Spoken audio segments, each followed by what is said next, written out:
شاہ ولی اللہ محدث دہلوی نے قرآن کریم کی تفسیر کے ذریعے سے لوگوں کو سمجھایا، دین کے قریب لایا۔ ظاہر سی بات ہے کہ قرآن کریم کے ذریعے سے ہی مسلمان کو دین کے قریب لایا جا سکتا ہے، اس سے بہتر کوئی کتاب نہیں۔ اسی لیے اللہ نے قرآن کریم میں فرمایا الف لام میم ذالک الکتاب لا ریب فیہ ھدی للمتقین، کہ یہ ایسی کتاب ہے جس میں کوئی شک اور شبہ نہیں، جس میں کوئی غلطی نہیں، جس میں کسی طرح انگلی رکھنے کی گنجائش نہیں، یہ تمام متقیوں کے لیے ہدایت ہے۔ چنانچہ شاہ ولی اللہ محدث دہلوی نے قرآن کریم کی تفسیر کا ایک سلسلہ شروع کیا، چنانچہ اس کو لے کر کے شاہ عبداللہ سے جو بعد میں ان کو عملی جامہ پہنایا، پھر اس کے بعد سید احمد شہید رحمۃ اللہ علیہ نے جگہ جگہ مسجدوں میں، لکھنؤ کی سرزمین میں وہاں پر ایک مسجد ہے ٹیلے والی مسجد، تو میں نے وہ مسجد دیکھی ہے جہاں پر سید احمد شہید رحمۃ اللہ علیہ اپنے بیان کے ذریعے، اپنے خطاب کے ذریعے لوگوں کو رلایا کرتے تھے، لوگ توبہ کرتے تھے اور ان کے دامن سے وابستہ ہوتے چلے گئے، اور اس طرح سے ایک انقلاب آتا چلا گیا۔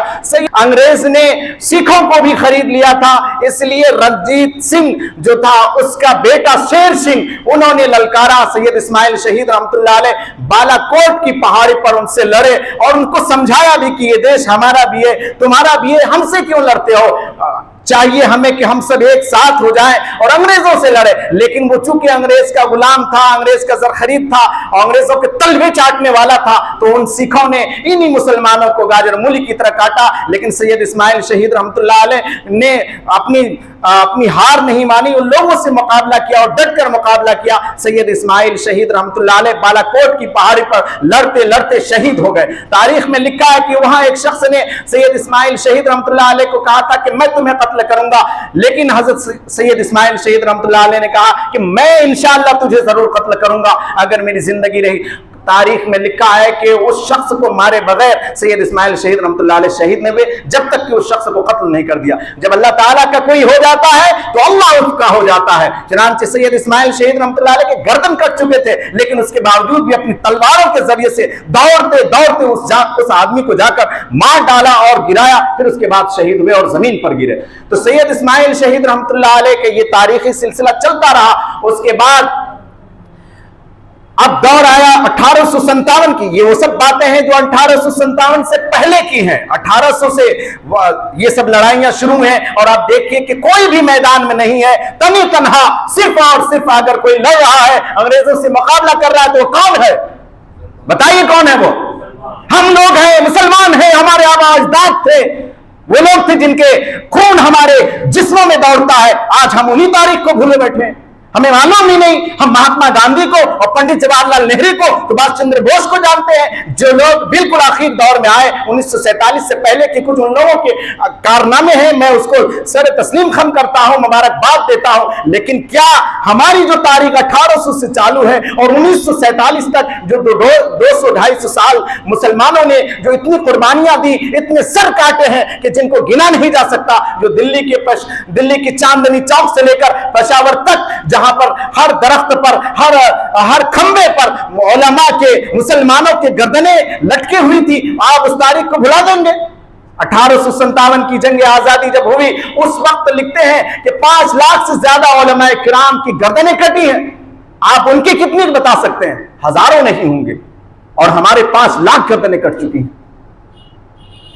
آج انہیں یاد رکھا جاتا ہے، انہیں نوازا جاتا ہے۔ ہونا تو یہ چاہیے تھا کہ ان علماء کو، ان مسلمانوں کو اسٹیج سے بلا کر ہار پہنایا جاتا، انہیں انعام سے نوازا جاتا اور انہیں ایوارڈ دیا جاتا۔ لیکن ہوتا کیا ہے کہ وہ مسلمان جو اتنی قربانیاں دی تھی، آج اسی کو صفحے ہستی سے مٹا دے رہے۔ ملک ہندوستان آزاد ہو گیا، 1947 میں لال قلعے پر بانسری بجائی جا رہی ہے، استاد بسم اللہ خان نے آزادی کے سر بجائے اور پورے ہندوستان میں کہا کہ ہندوستان آزاد ہو چکا۔ لیکن وہی 1947 کے بعد کا دیکھیں واقعہ کہ کتنے واردات، فسادات ہوئے، کہاں کہاں مسلمانوں کو گاجر مولی کی طرح کاٹا گیا۔ کیا آپ کو گجرات کا وہ منظر یاد نہیں؟ کیا آپ کو مظفر نگر کا وہ منظر یاد نہیں؟ بھاگلپور کا وہ منظر یاد نہیں؟ اور نہ جانے کتنے واقعات ہیں جو آپ پہلے سے جانتے ہیں۔ ہم نے دیکھا یہ ساری چیزیں، مظفر نگر میں کس طرح کا واقعات ہوا، اور اس کے علاوہ جگہ جگہ ہزاروں کی تعداد میں مسلمانوں کو گاجر مولی کی طرح کاٹا گیا ہے اور کاٹا جا رہا ہے،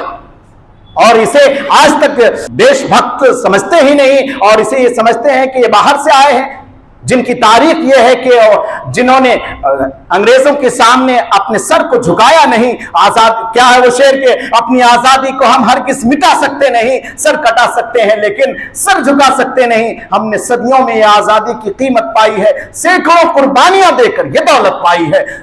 خاک میں ہم اپنی عزت کو مٹا سکتے نہیں, سر کٹا سکتے ہیں لیکن سر جھکا سکتے نہیں. تو میرے بزرگوں دوستو, یہ ہے مسلمانوں کی تاریخ. اگر مسلمان اس انگریزوں سے مقابلہ نہ کیا ہوتا تو نہ تو کسی مہاتما گاندھی میں اتنی طاقت تھی, نہ تو کسی اور لوگوں میں اتنی طاقت تھی کہ وہ اتنی بڑی طاقت کے ساتھ نبرد آزما ہو سکے اور لڑ سکے. اور یہی نہیں, یہاں کے علماء نے جو انقلاب چھیڑا تھا اور جو انقلاب رونما برپا کیا تھا, یہی وجہ تھی کہ جہاں جہاں بھی اس وقت جو لوگ بھی انگریزوں کے پیروں تلے دب رہے تھے اور غلامی کی زنجیروں میں جکڑے ہوئے تھے, ان سب کے اندر ایک روحانیت ڈال دی اور ان کو بھی کھڑا کیا کہ اٹھو اور اپنے آپ کو بیدار کرو اور اس زنجیروں کو توڑ ڈالو اور آزاد ہو جاؤ. چنانچہ یہ ہندوستان میں گرچہ ہندوستان آزاد ہو رہا تھا لیکن چونکہ انگریز کی حکومت صرف ہندوستان میں ہی نہیں تھی بلکہ انگریز تو یہ کہتا تھا کہ میری حکومت میں کبھی بھی سورج غروب نہیں ہوتا.